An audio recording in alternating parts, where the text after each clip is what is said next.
നമസ്കാരം, വെട്ടൻ ന്യൂസ് എക്സ്പ്രസ്സിലേക്ക് സ്വാഗതം.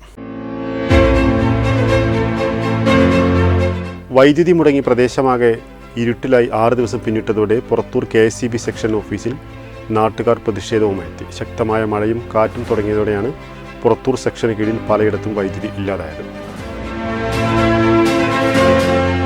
നെടുമങ്ങാട് പഞ്ചായത്തിൽ UDF ഭരണസമിതിയുടെ ദുർഭരണമെന്നാരോപിച്ച് പഞ്ചായത്ത് ഓഫീസ് മാർച്ച് നടത്തി. CPMന്റെ നേതൃത്വത്തിൽ ചക്രമൂലിൽ നിന്ന് ആരംഭിച്ച മാർച്ച് പഞ്ചായത്ത് ഓഫീസ് പരിസരത്ത് പോലീസ് തടഞ്ഞു.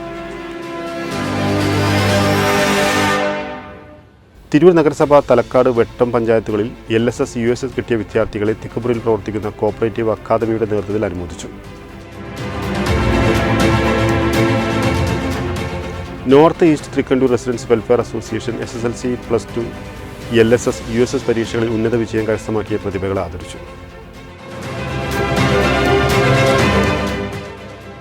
കനത്ത മഴയിലും കാറ്റിലും തിരൂരിൽ ഏറ്റവും അധികം നാശനഷ്ടമുണ്ടായത് KSEBക്ക്. മരങ്ങൾ വീണും പോസ്റ്റുകൾ തകർന്നും കമ്പികൾ പൊട്ടിയുമാണ് വൻ നാശനഷ്ടമുണ്ടായത്.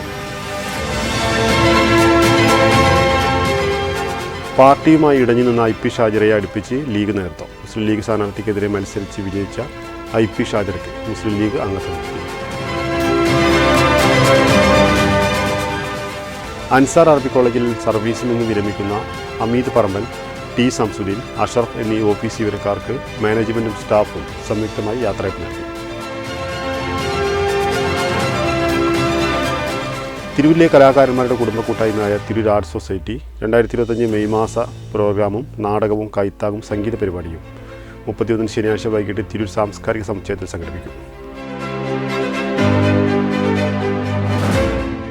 അഹല്യാബായ് ഹോൾക്കറുടെ 3ാം ശതാബ്ദിയുടെ ഭാഗമായി BJP വെസ്റ്റ് ജില്ലാ കമ്മിറ്റി സംഘടിപ്പിച്ച സ്മൃതി സംഗമം തിരൂർ സംഘം ഹാളിൽ BJP സംസ്ഥാന വൈസ് പ്രസിഡന്റ് P. രഘുനാഥ് ഉദ്ഘാടനം ചെയ്തു. മുനിസിപ്പൽ ശുചീകരണ ജീവനക്കാരെ പൊതു സർവീസിൽ ഉൾപ്പെടുത്തണമെന്നാവശ്യപ്പെട്ട് സംസ്ഥാന വ്യാപകമായി നടത്തുന്ന സമരത്തിന്റെ ഭാഗമായി Kerala municipal corporation contingent employees Congress Tirur unit നഗരസഭാ ഓഫീസിന് മുന്നിൽ പ്രതിഷേധ സമരം നടത്തി. കേബുരം കുണ്ടുങ്ങലിൽ താമരക്കുളത്തെ മലയിൽ ദാസിന്റെ വീട്ടിൽ നിന്നും വനംവകുപ്പിന്റെ സ്നേക്ക് റെസ്ക്യൂറായ ഉഷ 21 പാമ്പ് കുഞ്ഞിനെ പിടികൂടി. തിരൂർ ചെമ്പ്ര സ്വദേശി ഗഫൂർ P. ലില്ലീസ് പ്രവാസി ക്ഷേമനിധി ബോർഡ് ചെയർമാനായി ചുമതലയേറ്റു. ചൊവ്വാഴ്ച രാവിലെ 11:30ഓടെയാണ് ചുമതലയേറ്റെടുത്തത്. ഇതോടെ ഈ വാർത്ത ബുള്ളറ്റിൻ പൂർണ്ണമാവുന്നു. നന്ദി, നമസ്കാരം.